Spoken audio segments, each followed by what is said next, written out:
Eneo hili lina historia ndefu sana. Ni eneo ambalo limekaliwa na watu mbalimbali kwa karne na karne na karne. Okay.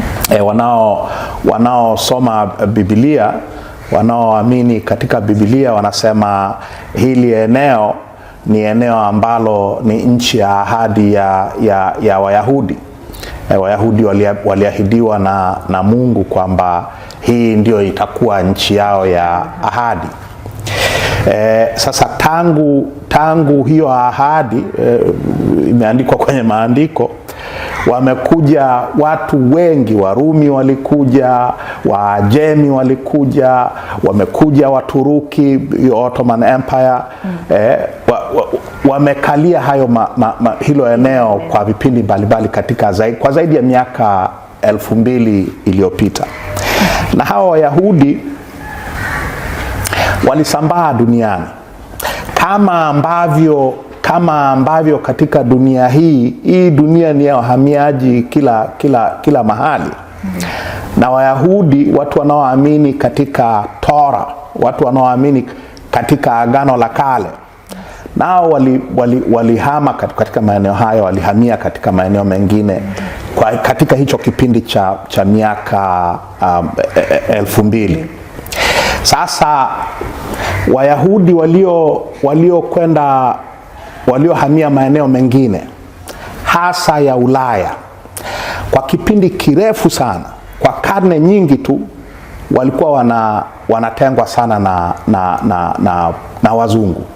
Wakristo walikuwa wanatengwa na walikuwa wananyanyaswa sana. Kwa hiyo mwishoni mwa karne ya 19, tunazungumzia hapa mwaka 1897, Wayahudi wakaanzisha chama ambacho ndicho sasa, kwa sababu ya hizo harakati za hicho chama, ndicho ambacho kimepelekea matatizo tulionayo sasa hivi. Hicho chama World Zionist Council, baraza la kizayuni la dunia, lianzishwa na mtu anaitwa Herzog, Yahudi wa Ulaya huko. Wakaanzisha hiki chama wakisema, hoja yao kubwa ikiwa wanapigania Wayahudi wawe na taifa lao wenyewe, ili waache kutengwa na kunyanyaswa na wazungu. Kumbuka, na hii ni muhimu, walikuwa wanakimbia manyanyaso ya wazungu. Sasa mwanzoni walipoanza katika mojawapo ya mipango yao ya kuhama Ulaya na kuanzisha taifa la Wayahudi, Uganda ilikuwa mojawapo ya maeneo ambayo yalifikiriwa kuwa ndio itakuwa nchi ya baadaye ya nini? Ya Wayahudi. Sasa baadaye kuanzia karne ya 20, mwanzoni mwa karne ya 20, wakageuza kozi, wakafikiria Uganda katikati ya Afrika, nani anataka kwenda huko? Kwa kweli hiyo habari ya Uganda ikapotea. Lakini kuanzia miaka 1900 na kuendelea, wakaanza kuelekeza focus kwenye hili eneo la Palestine. Palestina ilikuwa iko chini ya himaya ya Waturuki, ilikuwa chini ya Ottoman Empire, kama ilivyokuwa maeneo yote ya Mashariki ya Kati. Nchi za Kiarabu tunazozifahamu leo, Saudi Arabia, Yemen, Oman, Emirati, Qatar, hivyo nchi vyote vya Uarabu, Iraq, zote hizo pamoja na Misri, zote zilikuwa chini ya himaya ya Waturuki. Okay. Sasa kwa hiyo focus wakaanza kuelekeza focus kwenye nini? Kwenye Middle East. Palestina.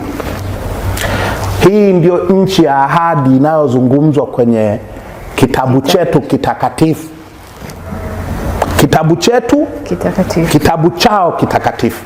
Hii ndio nchi tunayoitaka, huku ndiko tunakotaka kurudi. Sasa kwa hiyo kwa sababu walikuwa wametapakana, Wayahudi ni watu wenye bidii sana kihistoria, wafanya biashara, wasomi wakubwa, matajiri waliokuwa wana uchumi mkubwa, na mabenki, wana nini, kwa walikuwa na nguvu sana za kiuchumi kila mahali ambapo walikuwa. Kwa kutumia hizo nguvu na ushawishi wa kiuchumi, wakaanza kupata uwezo sasa wa kuhamisha Wayahudi kidogo kidogo kutoka maeneo mbalimbali ya Ulaya na kuwapeleka Palestina. Mwanzoni walikuwa wananunua ardhi kwa Waarabu. Mwanzoni walikuwa wananunua ardhi, hawakwenda kwa nguvu. Mwaka 1916-17 ni mwaka muhimu sana kufahamu katika historia ya mgogoro huu. 1916 Ulaya iko katikati ya vita vya kwanza vya dunia vilivyoanza 1914 vimekwisha 1918. Kwenye vita ya kwanza ya dunia hii Ottoman Empire, hii himaya ya Waturuki ilikuwa na ushirikiano, ilikuwa na urafiki, alliance, na himaya ya Wajerumani na himaya ya Austria Hungary. Siku hizi ukizungumza Austria Hungary wasiojua hawaelewi, lakini himaya kubwa kabisa katika Ulaya ilikuwa ni Austria Hungary. Ndiko zilikotoka nchi za Austria ya leo, Hungary ya leo, Yugoslavia ya zamani yote, Czechoslovakia ya zamani, sasa hivi ni Jamhuri ya Czech na Jamhuri ya Slovakia, na maeneo karibu na Bulgaria huku. Kwa ilikuwa himaya kubwa sana.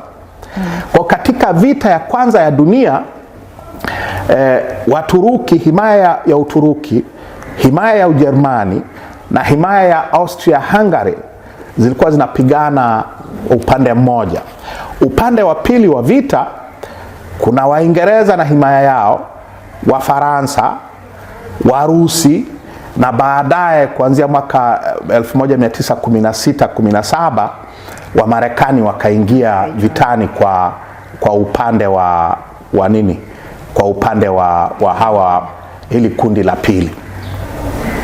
Hasa nimesema mwaka 1916-17 ni mwaka muhimu kwa sababu mwaka huo Waingereza walifanikiwa kuteka haya maeneo ya himaya ya Uturuki, maeneo ambayo baadaye yamezaa hizi nchi zote za Kiarabu pamoja na Palestina. Kwa hiyo Saudi Arabia, Yemen, Oman, Emirati, Qatar, Bahrain, Iraq yenyewe, Syria, Lebanon, falme ya Jordan, pamoja na Palestine. Zote hizi zimetokana na nini? Na Ottoman Empire kushindwa vita kwenye nini? Kwenye wakati wa vita ya kwanza ya dunia. Himaya yao ikakatwa vipande. Okay. Sasa mwaka 1917 kwa sababu ya hii pressure, nimesema pressure ya World Zionist Council, hii hawa Wayahudi walioko Ulaya wametapakaa kila mahali. Waingereza, waziri wa mambo ya nchi za nje wa Uingereza alitoa tamko la sera ya Uingereza kuhusu Wayahudi, linaitwa Balfour Declaration, azimio la Balfour. Balfour alikuwa waziri wa mambo ya nje wa Uingereza. Lord Balfour ndiye alikuwa waziri wa mambo ya nje wa Uingereza wakati huo. Okay. Na kwenye Balfour Declaration serikali ya Uingereza ilisema kwamba ni sera yao, ni sera ya Uingereza kwa miaka inayokuja kwamba Wayahudi, hawa Wayahudi watafanya nini walioko sehemu mbalimbali za Ulaya na wanaotaka nchi yao wataruhusiwa kurudi katika hii nchi ya Palestine. Okay. Palestina ni jina la hilo eneo walilopewa na Waingereza. Waingereza ndio nje wa Uingereza alitoa tamko la kushindwa vita kwenye wakati wa vita ya kwanza ya dunia. Himaya yao ikakatwa vipande. Okay. Sasa mwaka 1917 kwa sababu ya hii pressure, nimesema pressure ya World Zionist Council, hii hawa Wayahudi walioko Ulaya wametapakaa kila mahali. Waingereza, waziri wa mambo ya nchi za nje wa Uingereza alitoa tamko la sera ya Uingereza kuhusu Wayahudi, linaitwa Balfour Declaration, azimio la Balfour. Balfour alikuwa waziri wa mambo ya nje wa Uingereza. Lord Balfour alikuwa waziri wa mambo ya nje wa Uingereza wakati huo. Okay. Na kwenye Balfour Declaration serikali ya Uingereza ilisema kwamba ni sera yao, ni sera ya Uingereza kwa miaka inayokuja, kwamba Wayahudi, hawa Wayahudi watafanya nini walioko sehemu mbalimbali za Ulaya na wanaotaka nchi yao wataruhusiwa kurudi katika hii nchi ya Palestine. Okay. Palestina ni jina la hilo eneo walilopewa na Waingereza. Waingereza ndio mpaka 1948 hilo eneo lilikuwa linaitwa Palestine. Okay. Sio Israel ni 48 mwaka 1948. Palestine, Palestina ni nchi hiyo ilikuwa inajulikana kama Palestine wakati wote wa utawala wa Waingereza, kuanzia 1917.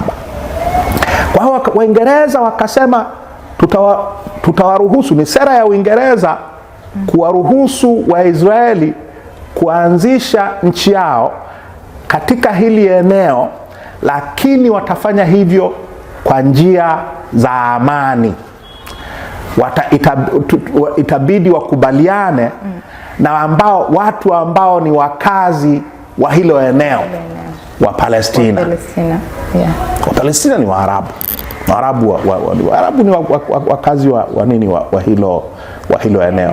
Sasa wakati wa Balfour Declaration, wakati wa hili tangazo la Balfour, asilimia ya Wayahudi waliokuwa tayari wapo Palestine ilikuwa ni ndogo sana. Nafikiri kuna figa nimeona mahali ilikuwa kama 6% hivi. Okay. Ya wakazi walikuwa wachache sana ukilinganisha na Waarabu wa Palestine. Walikuwa wachache sana.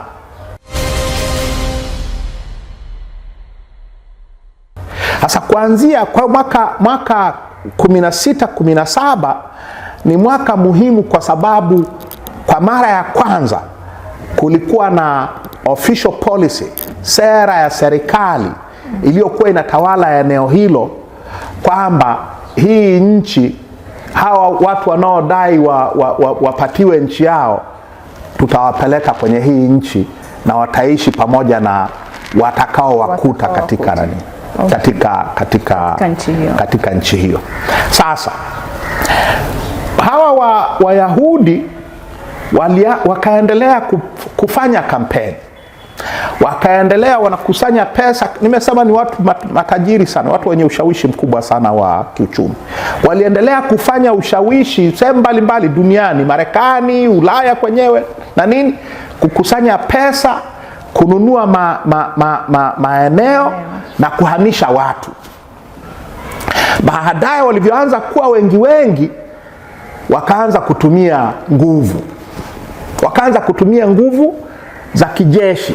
Sasa watu leo, kila mtu anasema, ukizungumza habari ya Wapalestina ni magaidi. Magaidi, dunia nzima inasema magaidi. Fair enough. Magaidi hawa, kulikuwa na magaidi kabla ya mwaka 48. Hawa waliokuwa wanataka kurudi katika hii nchi, kwenda kwenye hii nchi ambayo ina wenyewe tayari, walianzisha makundi ya kijeshi. Makundi maarufu yalikuwa mawili. Kuna kundi linaitwa Irgun Zvi Leumi na kuna kundi linaitwa Genge la Stan, the Stan Gang. Stan Gang linaitwa Genge la Stan kwa sababu kiongozi wake alikuwa anaitwa Abraham Stan. Haya magenge mawili yalikuwa yanafanya matukio ya kigaidi dhidi ya Waingereza na dhidi ya Wapalestina. Wanalipua manyumba yao, wanalipua biashara zao, wanaua watu, wanaua raia, na katika matukio makubwa kabisa ni tukio lililotokea mwaka 1946. Makao makuu ya utawala wa Waingereza Palestine yalikuwa kwenye hoteli maarufu sana Jerusalem, inaitwa King David Hotel. Ndio ilikuwa makao makuu ya utawala wa Uingereza. Desemba, tarehe naweza nisipatie sawasawa, lakini mwezi Desemba 1946 hawa Irgun Zvi Leumi wakishirikiana na kundi lingine la kigaidi linaitwa Hagana. Hagana lilikuwa la aliyekuja kuwa waziri mkuu wa kwanza wa Israel, David Ben Gurion. Hagana na Irgun Zvi Leumi wakaenda wakatega mabomu kwenye basement ya King David Hotel, wakailipua na watu 91 waliuawa na mamia walijeruhiwa. Waliouawa Waingereza, Waarabu na Wayahudi. Tukio la kigaidi kabisa. Sasa nani alikuwa viongozi wa Irgun Zvi Leumi na the Stan Gang? Kiongozi wa Irgun Zvi Leumi mtu anaitwa Menahem Begin. Sasa nyewe msiofahamu historia mnaweza msijue Menahem Begin ni nani. Mwaka 1978 Misri imefanya makubaliano ya amani na Israel. Aliyesaini hayo makubaliano yalifanyika kwa sababu ya upatanishi wa Rais Jimmy Carter, na Jimmy Carter tutamzungumza kwa kirefu baadaye, kwa sababu kuna mambo muhimu sana ambayo anayazungumza juu ya huu mgogoro. Sasa mwaka 78 Rais Jimmy Carter akawakutanisha rais wa Misri Anwar Sadat na waziri mkuu wa Israel anaitwa Menahem Begin. Menahem Begin akawakutanisha Camp David nje kidogo ya Washington DC, wakasaini makubaliano yanayojulikana kwenye historia kama makubaliano ya Camp David Accords. Huyu aliyekuwa gaidi, kiongozi wa Irgun Zvi Leumi, amekuja kuwa waziri mkuu wa Israel, kama ambavyo kuna gaidi alikuwa anaitwa Nelson Mandela, walikuwa wanatega mabomu hivyo dhidi ya makaburu, kaja kuwa rais, kila mtu anataka kumlamba miguu. Waziri wa mambo ya nje wa Israel wakati wa Camp David Accords anaitwa Yitzhak Shamir. Yitzhak Shamir alikuwa kiongozi wa the Stan Gang, na baada ya Menahem Begin kuondoka madarakani, Yitzhak Shamir alikuja kuwa waziri mkuu wa Israel. Kwa haya maneno, magaidi. Unakuwa magaidi kama hujashinda tu. Ukishashinda na ugaidi unafutika, kama ulivyofutika ugaidi wa Mandela na wengine ambao wameitwa magaidi katika vipindi mbalimbali katika historia ya dunia hii.